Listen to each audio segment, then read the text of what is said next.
اور قرآن مجید میں اگر آپ غور و فکر کریں، بہت ساری قومیں ایسی ہیں جو نبیوں کی توہین کرتی تھی، انبیاء کی توہین کرتی تھی۔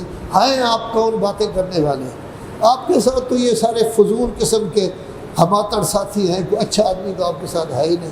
تو گویا انسانیت کی بھی توہین کر رہے ہیں اور خود اس نبی کی بھی توہین کر رہے ہیں۔ کبھی کہتے ہیں کہ اگر آپ کا خاندان کوئی پکا نہ ہوتا آپ کے ساتھ، ہم پوچھ لیتے، ہم آپ کو پر سنگ باری کریں گے، پتھر ماریں گے، نکل جاؤ ہماری جگہ سے، آپ بڑے پاک بن گئے۔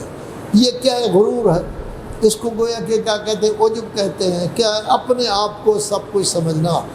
تو جو آدمی اپنے آپ پر خوش ہو، اپنے آپ کو سب کچھ سمجھے، اپنے آپ سے تعجب کرے کہ مجھ سا کون ہو سکتا ہے، اپنے آپ کو دھوکے میں رکھے، اس کو کہتے ہیں غرور بھی، اور اس کو کہتے ہیں عجب بھی۔ کیوں؟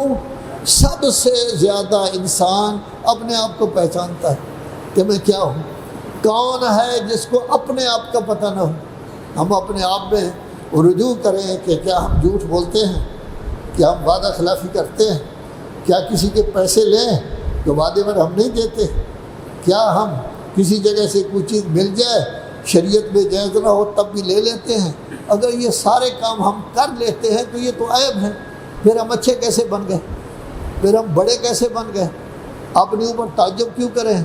اپنے اوپر غرور کیوں کریں؟ ہم میں کون سی خوبی پائی جاتی ہے جس کی وجہ سے جو ہے وہ آدمی اپنے آپ کو غرور کرتا ہے؟ تو اپنے آپ کو ہر آدمی سمجھتا ہے کہ وہ کیسا ہے کیسا نہیں، اس کے باوجود اگر کرتا ہے تو یہ جہالت ہوگی، غفلت ہوگی، دماغ کی خرابی ہوگی، چاپلوس لوگ مل گئے ہوں گے ہر وقت ماشاء اللہ آپ جیسا کون ہو سکتا ہے، اس کو آسمان پر پہنچا دیتے ہیں۔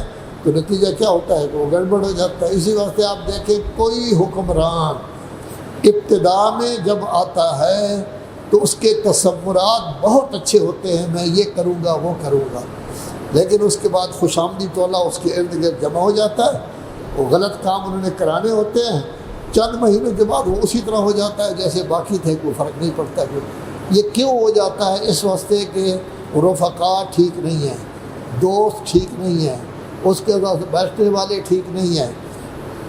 ایران میں دو علماء کرام میں تھوڑی سی چپکلش معمولی سی تھی، کوئی زیادہ نہیں تھی، تو علماء کرام جب ایک دوسرے کو جواب دیتے ہیں تو لطیف انداز میں دیتے ہیں۔ ایک عالم بہت بڑے تھے، ایک عالم ان سے نسبتاً چھوٹے تھے، تو بڑے عالم نے بھی تھوڑی سی معمولی تنقید کی، لیکن جو چھوٹا عالم تھا اس نے یہی کہا ہے کہ جناب اگر کسی کو دیکھنا ہو کہ وہ کیسا ہے کیسا نہیں، اس کے دوستوں کو دیکھنا، جیسا دوست ہوگا ایسا وہی ہوگا۔ ان کا ایک دوست ایک بہت بڑا باطونی آدمی تھا، جو جھوٹ بھی بولتا تھا، سب کچھ تھا، وہ کرتا تھا یہ۔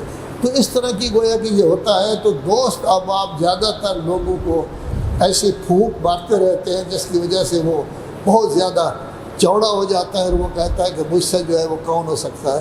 اللہ تبارک و تعالیٰ نے ان چیزوں کو جو ہے وہ سمجھا ہے کہ یہ کسی صورت میں ٹھیک نہیں ہے، لیکن یہ سب چیزیں یا جہالت کی وجہ سے ہیں، غفلت کی وجہ سے ہیں، یا یہ شخص دھوکے میں آ گیا ہے۔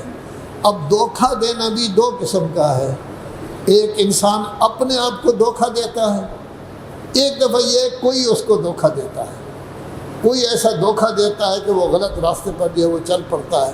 جیسے غبن بھی دو قسم کے ہوتے ہیں، ایک میں خود اپنے آپ کے ساتھ غبن کرتا ہوں، ایک یہ کہ کوئی اور میرے ساتھ غبن کرتا ہے۔